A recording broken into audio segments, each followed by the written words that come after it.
Mr. Sdantlebury, you have handed in your nomination papers. How do you feel? I feel really good right now, excited about what's been happening so far.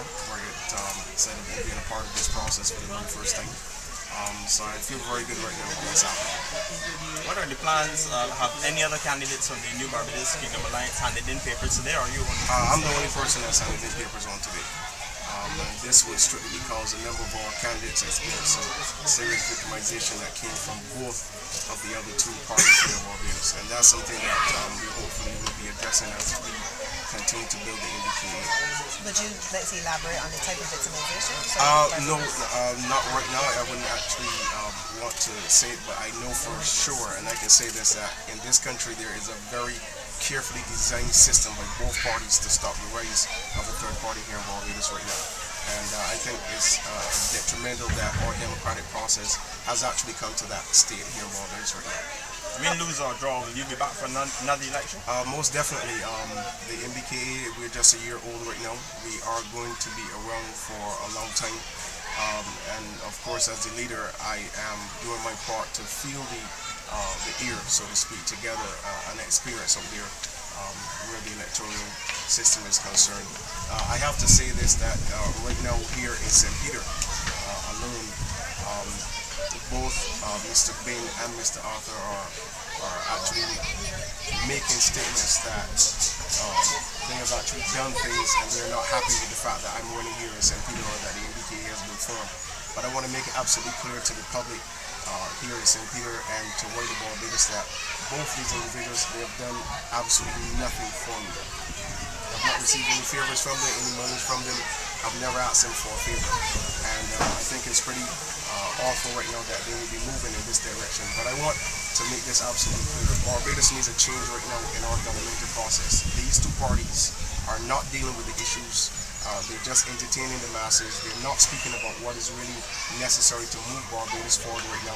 And I think Barbadians overall deserve better as far as the government is concerned and as far as representation is concerned. Mr. Arthur has been the candidate here for close to 30 years right now, and there's nothing that's been done really in St. Peter other than two marinas being built.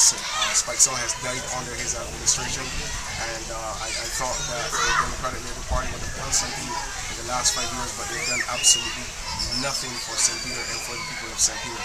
And I have to say this, that in this election, St. Peter is the only constituency that has the opportunity to make history.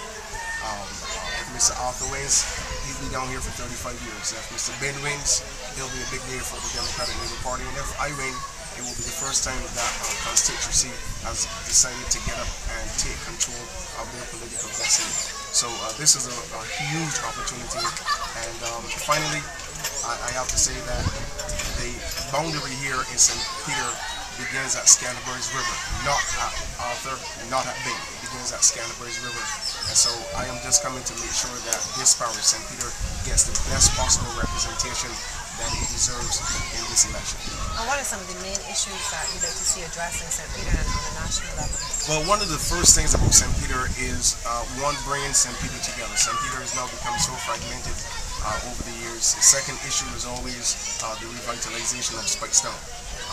It's just a travesty that Spike Stone is in the condition that it is in right now, and it has been so under both administrations. As a matter of fact, 45% of the buildings in St. Peter alone are government owned, and all of them are in a terrible state of disrepair right now. And so it tells you that both of these parties, they don't actually care about the people. They're just concerned about being in control of the public purse. And Barbadians must do something about this on a national scale. I think the major thing that needs to be dealt with right now is the state of the economy. It has to be addressed. We have to look at what we can do to improve our position nationally, regionally, and also globally. And we're not hearing these things that you should hear about on a political platform. They're just talking about what the other party has done wrong, but they're not saying what we are going to be doing to make things better. And by this time, I think most people are beginning to realize that they don't have any answers, they don't have any solutions to the problems that we face. And as a matter of fact, they themselves have become a part of the problem right now that is causing Barbados to be the way it is. So we have to begin to create the right type of forums. We have to begin to bring together the right people that we can sit and look at how we can get Barbados out of the hole that it's in right now. And just my last question, for those Barbadians that may not be familiar with you, can you just tell them a bit about, what, not only that, but what makes you, the right person to be representative for St. Peter? Well, let me just say that being a resident of St. Peter for my life, I am totally in favor with everything that is going on here in St. Peter. I know for a fact that right now, again, 80% of the residents in Six Mills, they're still squatters. The fisher folk in Six Mills, they have asked for assistance from both governments. They've gotten none. As a matter of fact, I spoke to one gentleman that told me that 5 of their boats ended up in St. Lucia after Tomas.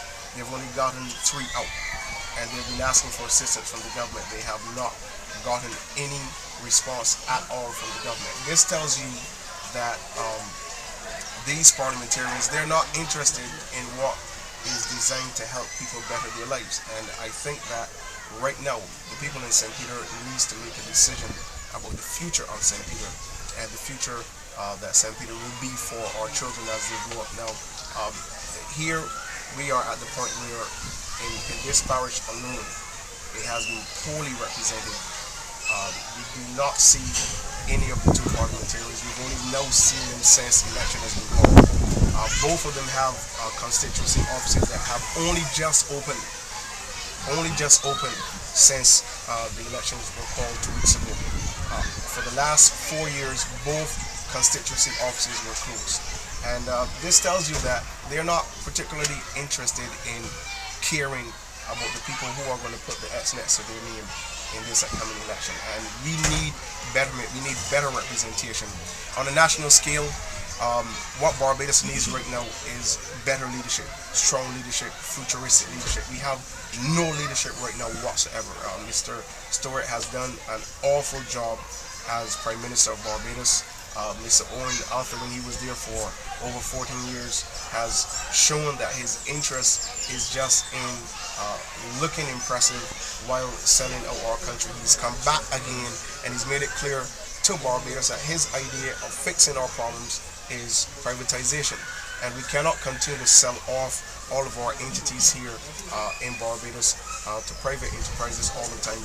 There must come a time where Barbadians must have an opportunity to be and play an active role in the development of Barbados, and this is one of the things that both of these parties have been doing for a long time, and we're taking our stand right now as a party to do what is necessary to create the system, create a governmental forum that will make things better for Barbadians here in Barbados. So we're not going anywhere. We're going to be around.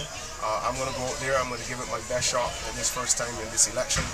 I'm going to, learn from this experience, and I'm going to come back stronger and better. Do you have support of those who were willing to be candidates? Yes, we do. We still have the support of a number of individuals. As a matter of fact, I'll tell you this, that recently there are individuals who have now begun to understand what we have been saying. I had one gentleman that called me. He said, as of 3 nights ago, he's over with the Democratic Labour Party. He was at the meeting in Rice's.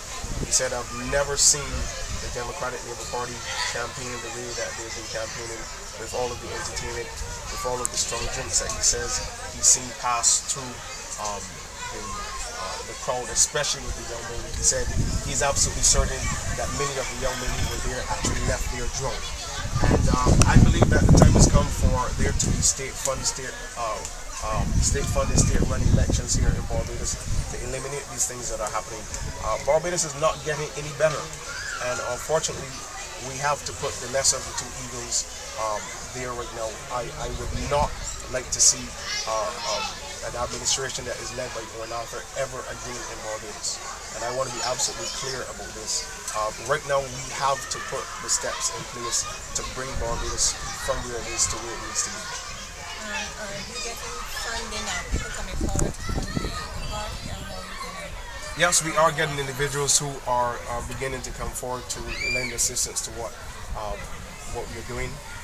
Again, so far we are up to par in terms of getting our posters and information out there. We're up to par with our Facebook or website. with the other two parties. Of course, they've been around longer than we have been. They have more individuals, they have more finances at their disposal than we do. But we're budgeting, we're doing what is necessary, and yes, we are getting people who are beginning to come forward to assist us in that area. So we're looking forward to this election and doing what we have to do to make an impact. I've actually been asked by 6 individuals from the Democratic Labour Party and 2 from the Barbados Labour Party not to run in St. Peter. And that says something. If for the very first time both Mr. Bain and Mr. Arthur are feeling a slight chill crawling up their spine, then so be it. I'm happy with that.